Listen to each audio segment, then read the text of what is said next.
Good morning. We're here for the Mayor's budget hearing for the Metro Transit Authority, and welcome. We're joined this morning by Councilmember Tanaka Vercher, the Chair of the Budget and Finance Committee, and Councilman Jeremy Elrod, who's the Chair of the Council's Public Works Committee. Additionally, I have the Finance Director, Ms. Talia Lomax O'Neill, and the city's Chief Strategy Officer, Mr. Brian Kelsey, to my right. Before we begin, I've been starting with a brief overview of the budget process this year. Because our tax revenues are not going to increase at the same rate they have for the last couple of years, we're not going to see a $100 million increase this year. As a result, we've asked departments and agencies to come with essentially a status quo budget. That way we can continue to provide the same level of service to the community and also stick with our current historically low tax rate. Mr. Bland, if you'd introduce yourself and those who are with you and give us an opening statement, I'm sure we'll have some questions at the end. Thank you. Well, thank you, Mayor Braley, Ms. Lomax O'Neill, and Mr. Kelsey. With me at the table today is our Board of Directors Chair, Gail Carr-Williams. We have a 5-member board. Also in the audience is Janet Miller, our Board Vice Chair. So 40% of our board, not quite a quorum, is here today. To my left is Ed Oliphant, our Chief Financial Officer, and also in the audience is Rita Roberts-Turner, our Chief Administrative Officer. I really want to especially thank Gail and Janet for being here because, as you know, they are volunteer members and are taking their personal time to come and be with us here today. And we'll be back this afternoon for our regular monthly board meeting. Thanks to the financial support that's been provided by the Mayor's Office and the Metro Council for the current fiscal year, we were able to undertake a number of significant fare reductions, service initiatives, and capital improvements that are benefiting the citizens of Davidson County at this very moment, and a number more that will benefit them in the coming years. And just to highlight and summarize a few of those accomplishments, we were able to extend the Music City Circuit, our free downtown circulator that uses 100% fully electric buses, to North Nashville and Tennessee State University via the historic Jefferson Street corridor. Apart from the financial benefit that's afforded to users of that service with a free fare, it also allowed us to expand the hours of service and the frequency of service in that corridor. As a result, the ridership on our Blue Circuit route, the route that serves North Nashville and TSU, is up about 98.7% over the prior year, but frankly is a more valid comparison when you compare that, the joint ridership of that with the prior Jefferson Street bus. We're still up about 50% over the prior year. We also were able to add significant service hours to our Route 22, the Bordeaux bus, one of our most heavily used services. We were able to improve service frequency to every 15 minutes on weekdays from our morning rush hour period through the midday and also into the evening rush, and go to a 30-minute headway on weekends and during early morning and late night periods. We added service hours to our Route 19 Herman bus, and were able to extend this service from its prior terminus in North Nashville out through the nation's neighborhood, connecting to our service on Charlotte. So in addition to adding service to a rapidly growing neighborhood that had previously not had service, it also improves connections to the West End for our residents in North Nashville. We've added service to our Route 18 airport bus to increase the number of trips on that service. And beyond the customers and employees who are served at Nashville International Airport on that service, we're also connecting residents to a number of jobs in the Elm Hill Pike corridor. We've made other, what I'll call more nominal, strategic service hour expansions on our system on a route-by-route basis with the express intent of improving on-time performance on a number of routes. As a result, over the past year, we've been able to increase our on-time performance from 84% to 85.7%. It doesn't sound like a major accomplishment, but frankly, as we face the same traffic challenges that all Nashvillians do, it becomes increasingly difficult day to day. We continued to expand our Access Ride services. Access Ride is our door-to-door service for senior citizens and customers with disabilities who can't use our fixed route service. And Access Ride is now the largest such program in the state of Tennessee. Earlier this month, we rolled out our pilot Access on Demand program, and this is a voluntary program that Access Ride customers can choose to participate in that allows them to get same-day trips for a bit of a premium service charge. We'll be doing a full evaluation of the program in the coming months as it sort of gets its legs and reporting back to our board, but the early indications from folks who've tried it is it's been very well received. We've also been planning and are conducting operational preparedness for a broader Mobility on Demand project that would essentially open up more areas of Davidson County to transit access for those who aren't immediately in close proximity to our fixed route services. What we've been talking about is the first mile, last mile solutions. We've continued initiatives that were started in earlier Metro budget processes, such as expansion of Nolensville Pike service, our new Route 77 Thompson connector, and in the 2 years since we implemented the Nolensville service expansion, we've seen a 19% increase in ridership on this route. Route 77 is designed to connect our customers to employment and housing opportunities in the Thompson Lane corridor, connect some of our major routes on Murfreesboro Road, on Nolensville Pike, at the 100 Oaks area, and it's currently seeing about 110 riders per day.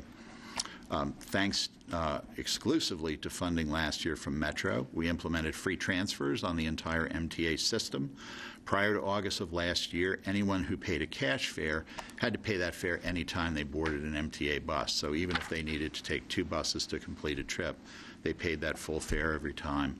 As of August 1st, we implemented the free transfer program, whereby when someone pays that fare, they can request a transfer, and it's good for 2 hours from their boarding time, really on any route in the system. So in addition to continuing one-way trips, we have some people who are actually able to complete a return trip in that time frame.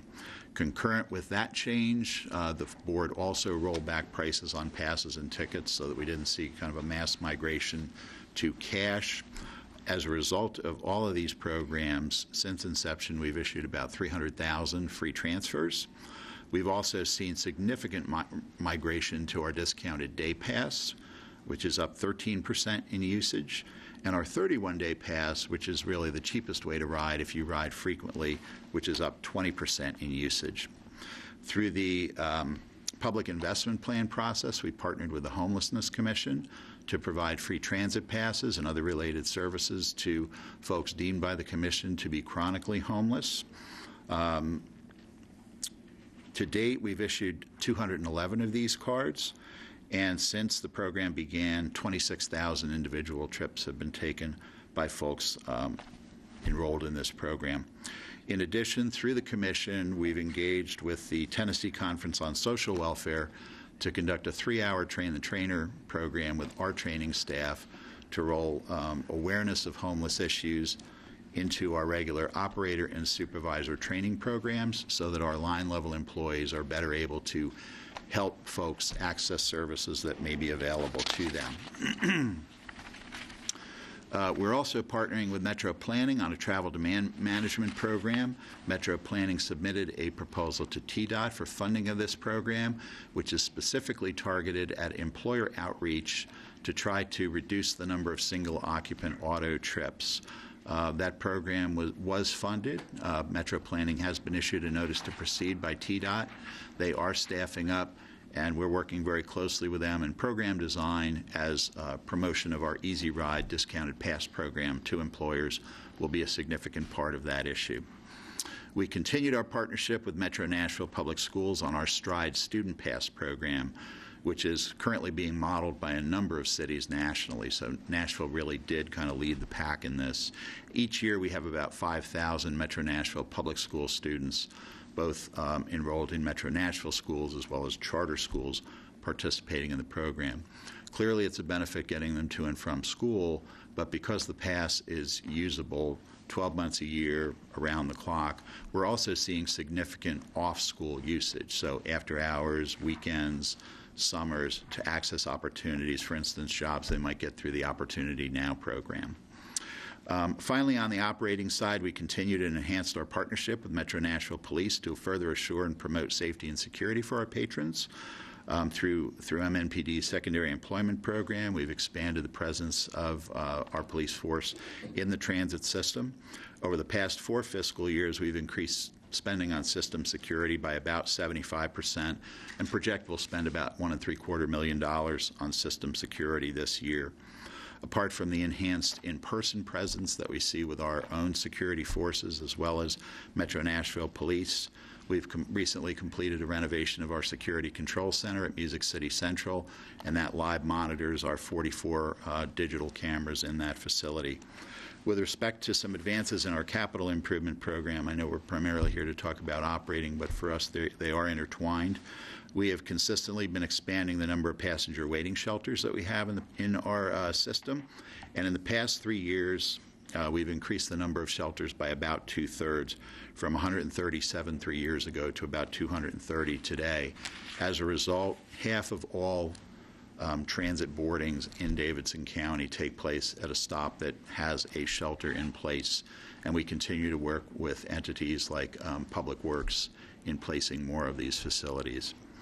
One of the bigger projects we're involved in now is we're partnering with Public Works and Metro IT on, for lack of a better word, a reconstruction of the Murfreesboro Road corridor, about a $17 million project with $10 million of federal Tiger funds to essentially reconstruct pedestrian improvements at 41 intersections and implement a state-of-the-art traffic control system, traffic signal system that includes transit signal priority as well as queue jumps for transit in 5 locations on the corridor. That project is slated for it's under construction now. It's slated for completion in 2019. We're continuing to upgrade our bus fleet. We have 19 new access ride vehicles scheduled for delivery this spring, 31 new transit coaches scheduled for delivery late summer, and we also have on order for delivery in 2019 19 additional access ride vehicles and 20 fixed route buses. These are all replacement vehicles in nature. Later this year, in the last couple months, our board awarded a construction contract for about $6.5 million in upgrades to Music City Central, our main downtown hub, which serves between 15,000 and 17,000 customers each day. Later this year, MCC will be celebrating its 10-year anniversary, so it's time for a significant facelift. A good bit of the money will be spent on some water penetration issues so we can extend the life of the facility, but we will also be doing a complete demolition and replacement of public restrooms, expansion of our customer service facilities, and general paint and cosmetic upgrades. Putting on my hat for a moment as the Regional Transportation Authority CEO, we're working with Metro and MDHA on the budding transit development district surrounding the Donaldson Station on the Music City Star. Last year, the RTA Board of Directors awarded an exclusive negotiation agreement to Penrose Development to work with us on joint development at that station site. Penrose is advancing a deal structure that would encompass multifamily housing in conjunction with the TOD district with a significant affordable housing component in it. Finally, I wanted to, on the capital project side, I want to acknowledge the partnership that we have with Keith Durbin and Metro IT on advancing our this is a mouthful, so pen's ready, our next generation account-based fare collection system. We're currently under contract with a partnership that's composed of Init USA, which is a worldwide leader in the development of mass transit technology and fare payment systems, and GFI GenFare, on a state-of-the-art open architecture account-based system. When it's fully deployed, the system will not only allow for the methods of payment we have today, but will allow for full payment via your smartphone, mobile payment, and also will provide us with a smart card-based system, particularly targeted at folks in our community who may be unbanked or maybe don't have access to that smartphone technology. The open design nature of the architecture would allow, with pending operating agreements, cross-operability with other mobility providers such as bike share, car share, ride share, parking facilities, what have you. Keith and his staff have been absolutely instrumental in helping us and working with us on this technology as part of Nashville's overall Smart Cities initiative. Of course, I've already taken probably more time than you would hope, but I guess I would be remiss if I didn't mention, in our spare time, we've been working with Mayor's Office, Public Works, on the Let's Move Nashville initiative that's coming up faster than many of us thought it would. I know that this time has taken a considerable amount of community conversation and engagement by your office, so I'll abbreviate my remarks with respect to the plan, but would be happy to entertain any questions you have. I will say that if approved, it would radically transform the mobility options that we have in Nashville. And as you know, initiatives like light rail and downtown tunnels will take years to plan, develop, and construct. But literally, we would see improvements on the MTA bus system almost instantly, with the first plane service enhancements coming in September of this year with expanded service hours, as well as expansion of access ride services and our Mobility on Demand program in the upcoming fiscal year. Understanding with clear direction from the Finance Department this year's fiscal constraints, the operating budget we've submitted does not propose any new initiatives outside of the Let's Move Nashville framework. Our requested increase is really intended to fund full-year operation of services that were started mid-year in the past fiscal year. The free transfer program went into place 1 month into the fiscal year, so there's a small increase to cover that 1 month. The service enhancements that I described earlier started at the end of the first quarter, so it's full-year funding of those starts. It helps to cover our our increased contract level with Metro Nashville Police. And we also have a pending collective bargaining agreement this year with our Amalgamated Transit Union, Local 1235. So we are budgeting for modest wage increases for our hourly personnel. For fiscal year 18, Metro's general fund operating subsidy made up about 59.6% of our total operating budget. As submitted in our request or our proposal, we would take that down. Talia, take note, from 59.6 to 59.5% of the total operating budget. So we are trying to be responsible. You got my attention. At least it's trending in the right direction, correct? Frankly, more importantly, I know one of the things our board watches closely and that we watch closely is a measure of our efficiency is what does it cost us to put an hour of service on the street? So how are we leveraging resources to make sure the maximum possible resource is going to service for people in Nashville? This budget request would actually reduce our cost per hour. In our current fiscal year, it is at $108.03. In the proposed budget, it would take us down to $107.42, and that's despite general inflation, as well as what we're seeing some above inflation increases in things like some of our employee health care categories, as well as fuel and some others. So I think the stewardship of our board in protecting public resources is noteworthy in this respect.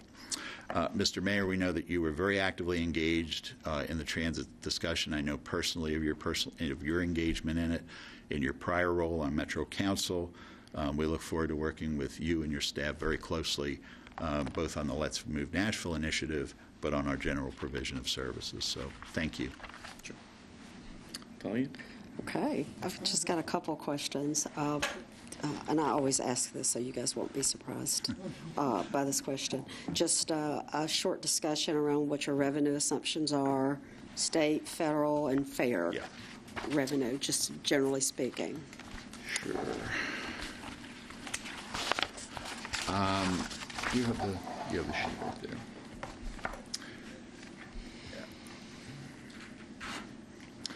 State assistance is essentially expected to remain flat. That's been our case for the past several years. Fare revenues relative to the prior fiscal year are expected to be down a bit. Frankly, that is largely due to the fact that we will still have 1 month where we didn't have the free transfer program. Okay. So that's a large segment of that reasoning. And then federal is projected to be up about 3% between a couple different sources. Okay, thank you. And then one program that is performing very strongly, it's a relatively small part of our budget, is our advertising program, our outside advertising program. Okay. So that's projected up about 9.8%. Okay. Is that a result of a specific activity that happened, or people just want to, they're coming to you? It's a lot of sales activity. We're seeing a lot of growth in the shelter program. Okay. for good and bad, we're seeing growth in what I'll call the full wrap program, and that's an ongoing discussion at the board level of, we talk about image of, we're essentially selling our number one source of promoting our, so that's an interesting policy question, especially in tight budget years. Okay. I understand. And my other question had to do just with the Commuter Rail and RTA, just because you're here. You have presented a status quo budget for Commuter Rail with no increase and a slight increase for the RTA. Would you like to discuss those two? Sure. Just so we've got that on the record. Commuter Rail, that's a service that we contract out the operation of, and that contract was awarded this past year. So with stability in our cost structure, there's a general sense of stability in that funding source. We're also anticipating, we're in the midst of going back and forth with the Federal Railroad Administration on a regulation called positive train control, which will likely require that we do a very minor reduction in service hours in the upcoming year. So that side of the equation is pretty stable. The bus side, which is where the increase was about a 3% increase, is really due to inflationary adjustments in the operator contracts. And generally speaking, those bus operation contracts are with Gray Line of Tennessee for most of our corridors. Actually, they're with the MTA for the Rutherford County corridor. So we had seen our ask of Metro over the last 3-4 years had been flat. There had been no increase on that side. We have had increases from the other participating cities and counties, actually funding into, for lack of a better word, a reserve pool for each of the corridors. So it's essentially in an attempt to try to get us to parity and just stabilize that side of the operation. Okay, thank you. You might have mentioned this, and I missed this, so I apologize if I did, but on-time performance, trending the right way, the wrong way, anything notable there? Yeah, it's trending the right way. It's like anything else. The overall system average has gone up from about 84% to about 85.5, 85.6. Routes, are kind of all over the place. And we track the sources, if you will, or origins of late trips. And frankly, from a practical standpoint, 90% is probably our operating limit, unless we deal with ambient conditions. And when I say that, I mean we lose a lot of time, obviously, to traffic situations. You can almost, on a route-by-route basis, there's a direct correlation between on-time performance and what percentage of that route takes place in the downtown core or on our interstates during commute hours. We have crosstown routes that are operating 95, 96%, when they're in relatively uncongested corridors. So a big part of our focus right now is on overall service reliability issues like vehicle breakdowns and, frankly, making sure we get out of the garage in the morning on time. And then really trying to break down, well, what are those spot conditions we may work on? And I think the Murfreesboro Road project is a great example of, with the 5 queue jumps and to some extent the transit priority in the signal system. It's not as much, frankly, Brian, about making it super fast. It's about trying to improve the reliability of that travel time. Because typically what you'll see us do when we see a route running chronically late is we will adjust the scheduled travel times. The problem is when that travel time is inconsistent. If you know it's always going to be late, that works great. But if it's going to take 10 minutes to get from point A to point B today and 15 minutes tomorrow and 8 minutes the day after that, we end up with, as often, with an early situation as a late. So it's something we absolutely focus on, but down the road, frankly, trying to get, particularly in our key congested corridors, more priority measures to improve that reliability is really going to be kind of the breakthrough. Okay, thank you. Then the other question I had was about the Public Investment Plan program. First, thank you for investing in that. It was the idea there was kind of a demonstration program, but and I may have to ask this to social services later. You may not have anything to say on this, but the idea was to facilitate mobility for people experiencing chronic homelessness and make sure that they can work with housing navigators and employment coordinators and get back and forth in an efficient, reliable way. You mentioned, I think there have been more than 200 passes given out. Have you talked to the commission at all about some of the other outcomes there? We've had brief conversations because really it didn't get fully fired up until the last 6 months or so. So the brief conversations we've had, and you're right, I would love to know more about their in-depth, what their analysis of the program is. But the early indications have been very positive, and what we see in the usage numbers is the folks that are using them regularly. And frankly, we're not seeing, the concern when you do it from our side of it is when you do a program like this is, well, to what extent are we sacrificing fare-paying customers for, free rides from a financial perspective? And we really haven't, at this level, we haven't seen a measurable impact in that regard. So there's essentially been no fiscal impact per se, at least none that's really measurable. But certainly we'll have ongoing conversations with the commission, as I suspect you will, to see, well, what's that impact on those end users. Okay, thanks. That's it? Okay. Well, I had a couple of questions.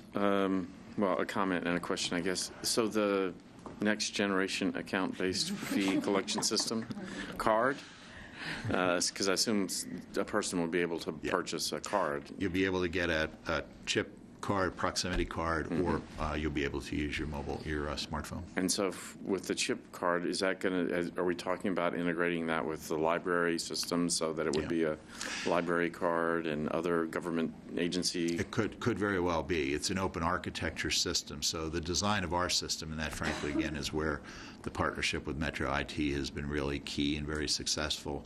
So the design is very much open architecture. It could connect to almost anything. As with anything else, the devil's in the details, and how does that connection happen? And particularly in the payment side, it's much simpler if it's just like to access a service that's not a cash. You're not moving cash through the system. That's relatively straightforward. On the cash systems, for instance, if we were to have interoperability with parking operators, there's a bit more of a challenge in setting up the banking relationships. And okay, when you load money on your card, who keeps that until you actually use that value? So that's probably a bigger challenge, certainly surmountable, but a bigger challenge than the actual technology, which is pretty well proven. I just know that I've talked to people in the social services realm that are interested in having the crossover and without creating some sort of duplicative set of cards and such. So the goal in the account-based system is even, setting aside what I'll call the social service piece of it for the moment, but for any individual being able to establish that card and tying it to an account would be, you could load cash onto it, or in the case of someone who's receiving social services, the Homeless Commission could load value onto it. A church could load value onto it. Your neighbor could load value on. You could gift into. So that's the concept behind the account-based system. That theoretically, folks again who are unbanked or who don't have access to a smartphone could essentially load cash value onto a card and use it with providers who currently don't accept cash, which is a challenge in some of the emerging mobility models. So that was the question I had. The comment, I guess, is that I think if you look back at the MTA budget over the last decade or so, you see a persistent commitment to providing more opportunities for mobility. I'm a user of it, and I hope you saw that on the day I learned that I would be sworn in, I was sitting on a bus traveling on Knowlesville Road. I was holding my breath till the end of that story, by the way. But it's a bus that I take frequently because my car is frequently in the shop. I think that's sort of indicative of how our community is likely to use mass transit going forward. Some people will use it every day. Some people will use it under certain circumstances, and we now, as a community, have an opportunity to make another category of investment in providing mobility. And as you know, I'm a big proponent of that opportunity, and I won't be too political, but I'll leave it at that. I do appreciate everything MTA is doing, and thank y'all for coming today. Thank you all.